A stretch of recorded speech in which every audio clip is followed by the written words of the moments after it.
आप सभी को मेरा YouTube channel Gurukul multipurpose classes में फिर से एक बार स्वागत है।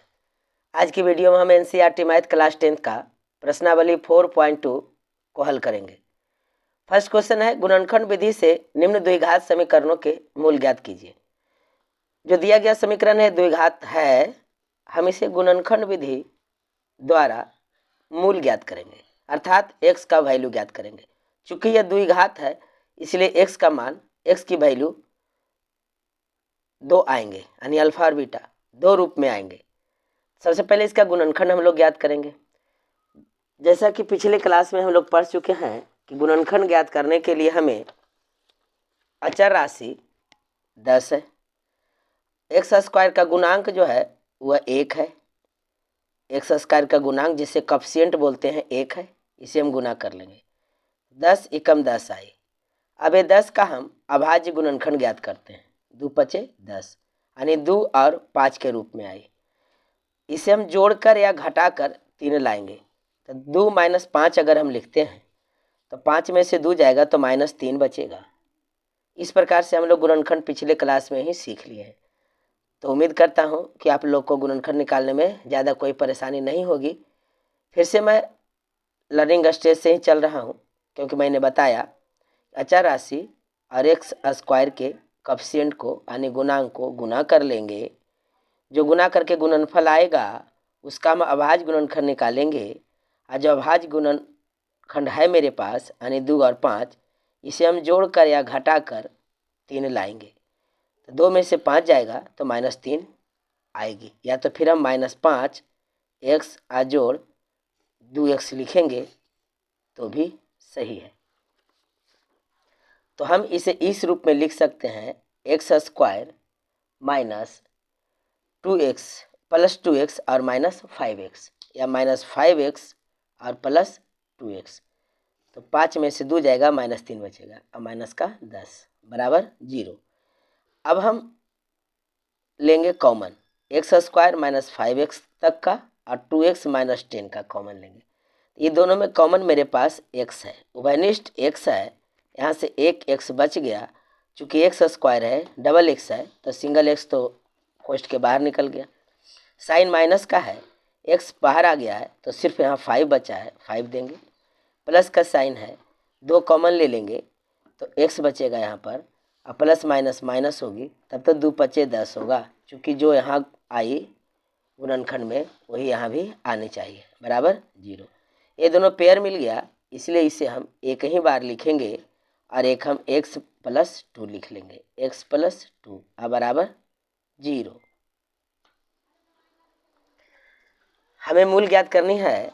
x - 5 बराबर यहाँ से 0, तो x बराबर -5 राइट साइड गया तो 0 + 5 हो गई, यानी x बराबर आ गई हमें 5। तथा एक है x + 2 बराबर 0, तो x बराबर 0 + 2 है, राइट साइड जाके -2 हो गई, तो x बराबर यहाँ से -2 हो गई। तो हमें -2 और +5 कंप्लीट आंसर प्राप्त हुआ है। 2x² + x - 6 बराबर 0। एक्स स्क्वायर का कॉफिशिएंट 2 है और हमारा अचर राशि 6 है, गुना कर लेंगे तो गुणनफल आया 6 दूनी 12। 12 का हम गुणनखंड निकालेंगे, 2 चौके 12, 2 छक 12 और द्वितीय 6, 2 दूनी 4 और 3, 4 में से 3 जाएगा तो 1 बचेगा। यहाँ पर 1x है, 4 में से 3 जाएगा, यानी 4x - 3x हमें लिखना होगा। हल करते हैं, 2x² + 4x और -3x, 4 यहाँ से 3 यहाँ से, -6 बराबर 0। ये दोनों में कॉमन मिल रहा है हमें 2x। कॉमन निकालने की बात मैं फिर से एक बार आपको समझा दूं कि 2x² को हम 2 गुने x लिख सकते हैं। अब 4x को हम 2 गुने 2 गुने x लिख सकते हैं। तो 2 कॉमन मिल गई, 2 मैंने लिख लिया, x कॉमन मिल गई, x मैंने लिख लिया, कोष्ठ डाल दिया, और जो 2x² में बच गई थी x उसे मैं लिख लूँगा, साइन प्लस दे दूंगा, नीचे में 2 बच गई है तो 2 लिख लेंगे। इस प्रकार से कॉमन लिया जाता है। साइन हो गया माइनस, ये दोनों में कॉमन हमारा 3 हो जाएगा, x + 2। यही वाला बात यहाँ आनी चाहिए, देखिए है कि नहीं। 3x बार पढ़ेंगे -3x, 3 दूनी 6 और माइनस प्लस माइनस, 3 दूनी 6 माइनस प्लस माइनस, चलिए ठीक है, बराबर 0। ये आपका रफ यूज था। दोनों पेयर मिल रहा है तो हम लिखेंगे x + 2 और दूसरा गुणनखंड 2x - 3, यानी ये वाला 2x - 3 बराबर 0। x + 2 बराबर 0, तो x बराबर राइट साइड गया 2 तो हो गया -2। यहाँ से 2x - 3 बराबर 0, तो 2x बराबर 3 राइट साइड गया +3, x बराबर लेना है तो यहाँ गुना में था तो यहाँ हो गया बटा में। हमें आ गई -2 और 3/2, यही हमारा कंप्लीट आंसर मिल गया। √2x² + 7x + 5√2। जिस प्रकार हम लोग 2 क्वेश्चन को हल किए तो x² का गुणांक √2 है और अचर राशि हमारा 5√2 है। इसे जब हम गुना कर लेंगे तो 5 गुने 2 2 2 4 √4, यानी 5 गुने 4 का वर्गमूल 2 हुआ, 5 दूनी 10 आया हमारे पास, 5 दूनी 10 आई। और 10 का भाज्य गुणनखंड निकाल लेंगे, 2 5 10 और 2 और 5 जोड़ेंगे तो 7 आएगा, 2 5 जोड़ दिए तो 7 आ गया। तो हम लिखेंगे √2x² + 2x और +5x और +5√2 बराबर 0। ये दोनों में कॉमन क्या है, तो हम या आप सोच लीजिएगा कि x ही कॉमन सिर्फ है, लेकिन हम 2 को अगर ऐसे लिखें तो क्या गुना करेंगे, √2 गुने √2 लिख ही सकते हैं, √2 गुने √2 लिख ही सकते हैं। इसका मतलब हुआ √4, 4 का वर्गमूल निकल गया तो 2 हुआ, तो 2x को हम √2x लिख ही सकते हैं।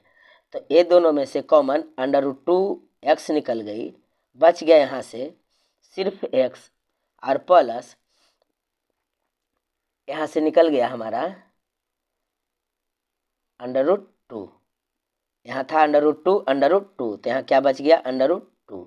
देखिए इसे गुना कीजिए, ये बात आ जाएगी, 2 दूनी 4, 4 का वर्गमूल 2 हुआ और यहाँ से वाली x यहाँ आ गई है, +5 दे देंगे।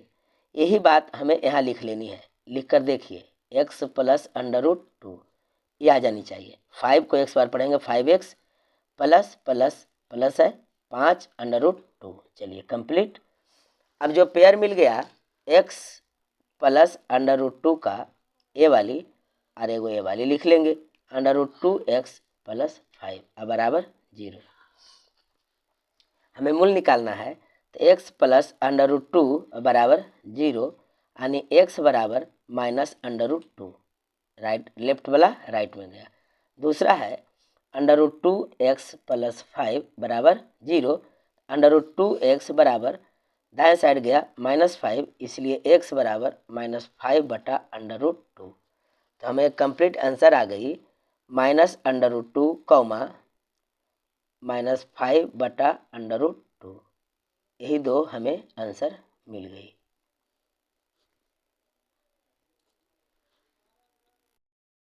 चौथा पार्ट है क्वेश्चन फर्स्ट का, 2x² - x + 1/8।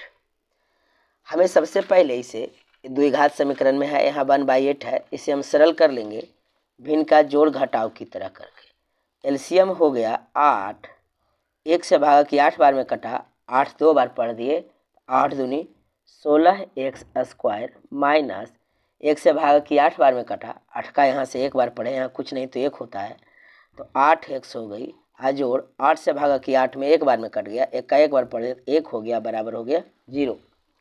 हम इस समीकरण को इस रूप में लिख सकते हैं 16x² माइनस 8x + 1, ये 8 क्रॉस मल्टीप्लिकेशन होकर गुना होकर इधर से 0 हो गया, ऐसे गुना हो गई 0 हो गई, बटा 1 ऐसे गुना किए ये वाली आ गई।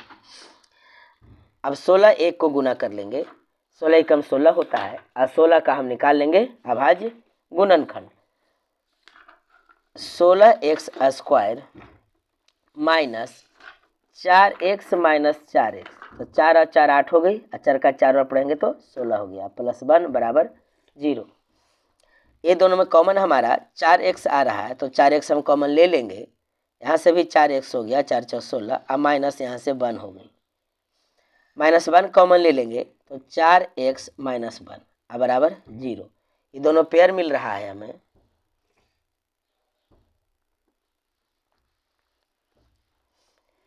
तो लिखेंगे हम 4x - 1 एक गुणनखंड और दूसरा है 4x - 1 बराबर 0। तो 4x - 1 बराबर 0, इसलिए 4x बराबर राइट साइड गया +1 हो गया, x बराबर 1/4। उसी तरीके से इसका भी आ जाएगा 4x - 1 बराबर 0, 4x बराबर +1, इसलिए x बराबर 1/4। हमें कंप्लीट आंसर हो गई 1/4, 1/4। यही हमारा आंसर मिल गया। 5वां पार्ट है 100x² - 20x + 1 बराबर 0। सबसे पहले हम 100 और 1 को गुना कर लेंगे, यानी x² के कोएफिशिएंट को और अचर राशि को गुना कर लेंगे, तो 100 × 1 बराबर 100 हो गई। और जब हम 100 का अभाज्य गुणनखंड निकाल लेते हैं, बीच में 20 आने से 50, 25, 25 25, 5 दूनी 10 और 5 दूनी 10, तो 10 यानी -10 बराबर हो जाता है 20। तो हम बनाएंगे, ये तो आपका रफ हो गया, 100x² - 10x - 10x + 1 बराबर 0। ये दोनों में कॉमन है 10x, यहाँ से 10x बच गया, 10 10 100 होगा, अब माइनस यहाँ से 1 हो गया, यानी 10x - 1 इंटू में आ गया, -1 हम अगर कॉमन ले लेंगे तो 10x - 1, तब तो -1 - 1 गुना होकर +1 हो गई, बराबर 0। ये दोनों पेयर मिल रहा है, तो हम लिखेंगे 10x - 1, एक ए वाला हम लिखेंगे 10x - 1 बराबर 0। 10x - 1 बराबर यहाँ से 0, इसलिए 10x बराबर राइट साइड गया +1, इसलिए x बराबर 1/10। अब इसका लेकर चलेंगे 10x - 1 बराबर 0, इसलिए 10x बराबर राइट साइड गया +1, x बराबर 1/10। दोनों पार्ट से, दोनों गुणनखंड से हमें 1/10 ही प्राप्त हुई। आंसर हमें 1/10, 1/10, दोनों मूल हमें 1/10 ही प्राप्त हुई। इस प्रकार से हम लोगों ने क्वेश्चन नंबर 1 को कंप्लीट कर लिया। क्वेश्चन नंबर 2 कहता है उदाहरण 1 में दी गई समस्याओं को हल कीजिए। उदाहरण 1 में सबसे पहले हमें देखना होगा कि उदाहरण 1 है कहाँ, उसमें जो दी गई समस्याएं हैं उसी को हल करना है। उदाहरण 1 हम लोग खोजते हैं, आपके एनसीईआरटी बुक में ही उदाहरण 1 दे रखा है, पेज नंबर 79 में उदाहरण 1 है कि निम्न स्थितियों को गणितीय रूप में व्यक्त कीजिए। उदाहरण 1 में 2 सवाल हैं, पार्ट 1 पार्ट 2, ये दोनों को हमें हल करना है। तो सबसे पहले पार्ट 1 को हल करेंगे।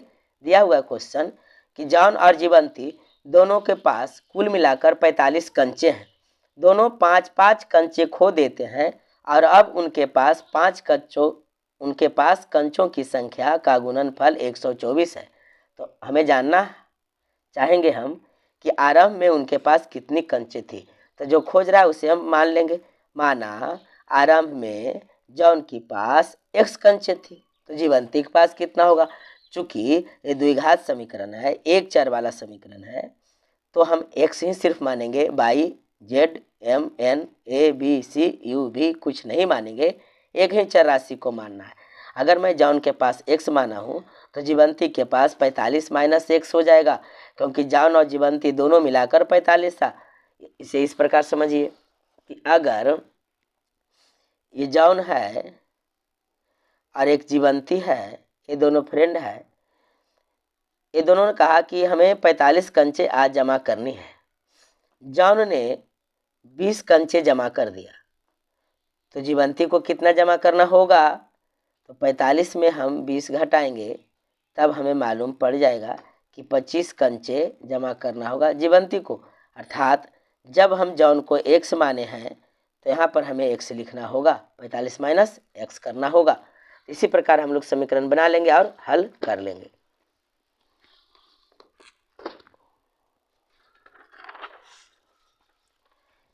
मैं क्वेश्चन लिख रखा हूं,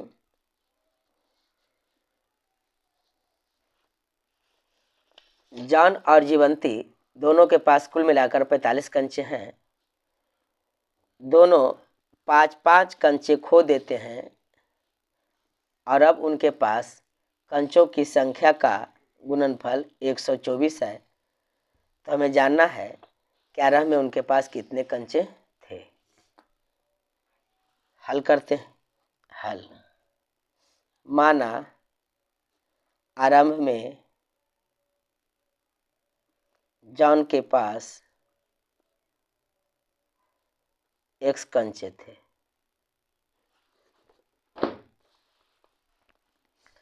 तो आरंभ में जीवंती के पास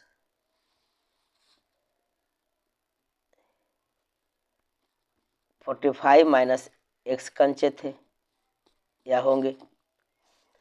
अब प्रश्न से है 5 कंचे खोने के बाद, 5 कंचे खोने के बाद दोनों ने 5-5 कंचे खो दिए।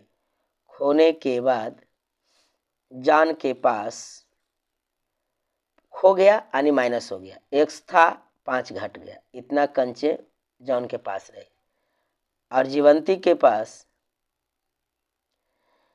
45 माइनस x कंचे थी, 5 और खो दिया यानी 45 में से 5 चला गया तो 40 हो गया और माइनस x ए वाला लिखेंगे, इतने कंचे उसके पास थे।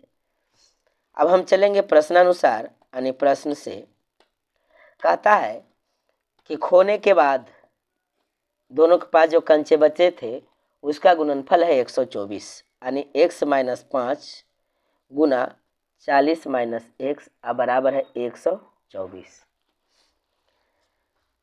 जब गुना कर रहे हैं x को 40 से तो 40x हमें प्राप्त हुई, x को x से तो माइनस एक्स स्क्वायर, 5 को 40 से तो 40 पचे 200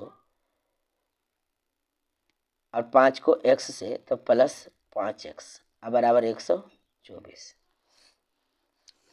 40-45 जोड़, 40 और 5 जोड़ लेते हैं तो 45x आ गई, माइनस एक्स स्क्वायर माइनस 200, इसको भी अंदर डाल लिए तो माइनस 124 बराबर 0। सजा लेंगे तो माइनस का एक्स स्क्वायर प्लस का 45x और माइनस जोड़कर 324 बराबर 0। सरलता के लिए हम -1 कॉमन ले लेते हैं, तो ये माइनस का साइन पलट गया यानी प्लस में हो गया एक्स स्क्वायर, प्लस का साइन माइनस में चेंज हो गया 45x, माइनस का प्लस बन गया 324 बराबर 0। अब हमें कंप्लीट इसी का गुणनखंड निकाल लेनी है। a -1 है जो राइट साइड में गया तो बटा में आ जाएगा, यानी x square minus 45x plus 324 बराबर 0 बटा -1 हो गई, इतना का मान ही 0 हो जाता है।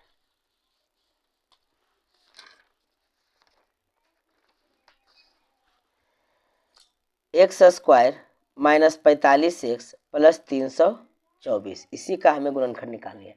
तो 324 का हम गुणनखंड पहले निकाल लेंगे, अभाज्य गुणनखंड, वो भी 2 से 2 छक 12, 2 दूनी 4 162, 2 अठी 16, 7 तिया 81, 3 नमा 27 और 3 तिया 9, 3 तिया 9, 9 दूनी 18, तिया 36, 3 तिया 9, 3 तिया 9 दूनी 18 दूनी 36। देखिए 3 तिया 9, 9 दूनी 18, 18 दूनी 36 और 3 तिया 9 और 36 9 के जोड़ेंगे तो आ जाएगा हमें 45। तो इस 45 को हम इस प्रकार लिख सकते हैं, x square minus 36x minus 9x, 36 9 45 जोड़ 324 बराबर 0। ये दोनों में कॉमन हमें सिर्फ x मिल रहा है, यहाँ से 36 माइनस यहाँ से 9, x माइनस 36 बराबर 0। हमें प्राप्त हुई x माइनस 36 एक गुणनखंड और दूसरा x माइनस 9, x माइनस 9 बराबर 0। यहाँ से हमें x बराबर एक वैल्यू आ गई 36 और एक आ गई यहाँ से 9, हमें x बराबर 36 और 9 आ गई। लेकिन हमें यहाँ बुक में यह आंसर मिलाकर संतुष्ट नहीं हो जाना है कि 9 और 36 आई है या 36 और 9।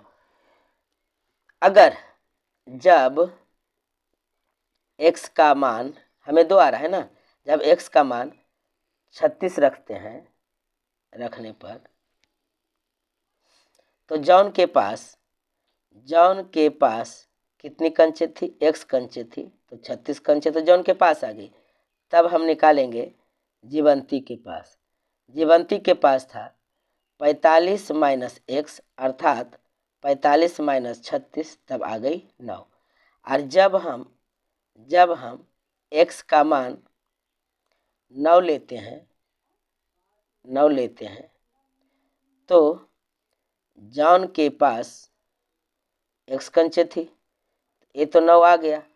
अब यहाँ जीवंती का जब हमें निकालना होगा तो जीवंती के पास 45 माइनस एक्स थी, यानी 45 में हमें 9 घटा देनी है, x का वैल्यू 9 है, तो आ गया 36। तो जब हम जॉन को 36 मानते हैं तो जीवंती का 9 आता है, जब हम जॉन को 9 मानते हैं तो जीवंती का 36 आता है। तो हमें 9 और 36 कंप्लीट आंसर प्राप्त हुए, या 36 और 9 कह सकते हैं। 9 36 कहिए, या तो फिर 36 और 9 कहिए, यही हमारा कंप्लीट आंसर मिलेगा। अब इसका सेकंड है, उदाहरण 1 में ही दूसरा क्वेश्चन दे रखा है। एक कुटीर उद्योग एक दिन में कुछ खिलौने निर्मित करता है। प्रत्येक खिलौने का मूल्य रुपए में दिया हुआ है। 55 में से एक दिन में निर्माण किए गए खिलौनों की संख्या को घटाने से प्राप्त संख्या के बराबर है। किसी एक दिन कुल निर्माण लागत 750 रुपये थी। हम उस दिन निर्माण किए गए खिलौनों की संख्या ज्ञात करना चाहेंगे। तो उदाहरण में आपको समीकरण बना दिया है, लेकिन हमें यहाँ समीकरण बनाते हुए हल निकालनी है। समीकरण बनाते हुए हमें हल निकालनी है, खिलौने की संख्या भी और लागत मूल्य भी निकालनी है।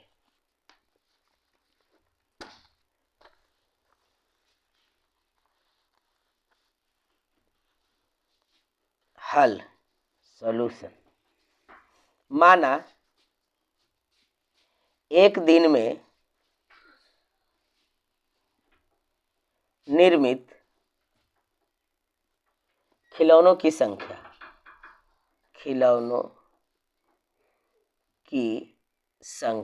बराबर x। अब हम चलेंगे प्रश्न से थोड़ा। एक खिलौने का मूल्य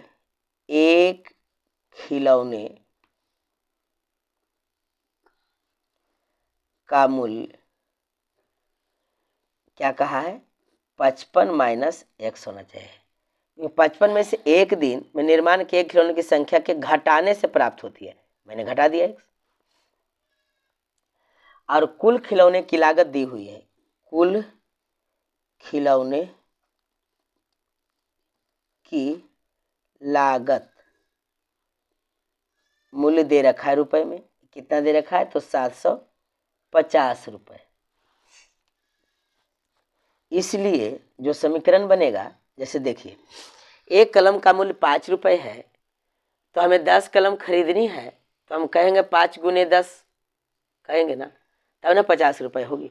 उसी तरीके से हम निर्मित खिलौनों की संख्या में हमें गुना कर लेनी है एक खिलौने का मूल्य। तो एक खिलौने का मूल्य कितना है? 55 माइनस एक्स, अब बराबर कितना दे रखा है? तो 750। इसी को हल कर देनी है। 55 एक्स हो गई यहाँ से, अब माइनस एक्स स्क्वायर हो गई, अब बराबर 750। अब 750 को अंदर कर लेना, इसे हम सजा लेते हैं, या तो सबको उधर ही भेज लेते हैं, इसको भी उधर भेज लेंगे, इसको भी उधर भेज लेंगे, तब हमें क्या प्राप्त होगी? Minus x square right side में गया तो प्लस एक्स स्क्वायर, ये राइट साइड में गया 55 तो माइनस 55x, ये तो राइट साइड में है ही प्लस 750 बराबर 0। हल निकालेंगे तो 750 का जब हम अभाज्य गुणनखंड निकालते हैं 5 से, 5 के 15 पचे 75, 5 30, तो 5 पचे 25 और 30 55 हो जाता है। माइनस 25 और माइनस 30 बराबर माइनस का 55। X square minus 25x minus 30x और जोड़ 750 बराबर 0। x कॉमन आ गया, माइनस 25 यहाँ से हो गई, माइनस 30 कॉमन ले लेते हैं तो x और माइनस यहाँ से 25, तो 30 गुने 25 750 और माइनस गुने माइनस प्लस में आ गई बराबर 0। एक गुणनखंड x माइनस 25 हुआ, एक गुणनखंड x माइनस 30 हुआ बराबर 0। यहाँ से हमें x माइनस 25 बराबर 0, तो x बराबर 25 प्राप्त हुई। x माइनस 30 बराबर 0, तो x बराबर यहाँ से हमें 30 मिला। यदि x बराबर हम 30 मान लेते हैं, यहाँ से भी वही समस्या खड़ा हो गया। यदि x बराबर 30 है, अर्थात x बराबर 30 हम मान लिए, इसलिए हमें खिलौनों की संख्या 30 हो गई। खिलौने की संख्या कितनी हो गई? 30 हो गई। और जब हम x का वैल्यू रख देंगे तो निकल जाएगा हमारा एक खिलौने का मूल्य। एक खिलौने का मूल्य हो जाएगा 55 माइनस x था, यानी 55 में हमें 30 घटा देनी है, तो कितने आ गए? 25 रुपया हो गया एक खिलौने का मूल्य। लेकिन परंतु जब हम x बराबर लेंगे कौन? 25। x बराबर जब हम 25 लेंगे तो खिलौने की संख्या तो 25 आ गई। एक खिलौने का मूल्य, एक खिलौने का मूल्य आ जाएगा 55 घटाव x, यानी 55 में हमें 25 घटा देनी है, तो आएगी 30। जब हम x बराबर 25 लेंगे, x हमने माना था खिलौने की संख्या, तो खिलौने की संख्या 25 आ गई, तो एक खिलौने का मूल्य 30 हो जाएगा। और जब हम x बराबर 30 ले लेंगे तो खिलौने की संख्या 30 हो गई, तो खिलौने का मूल्य हो जाएगा 25। बस यही हमारा कंप्लीट आंसर सोल्व हो गई। तो इस वीडियो में हम लोगों ने प्रश्नावली 4.2 का क्वेश्चन नंबर 1 और 2 सिर्फ किया हूँ। नेक्स्ट वीडियो में बाकी आगे का हम लोग करेंगे।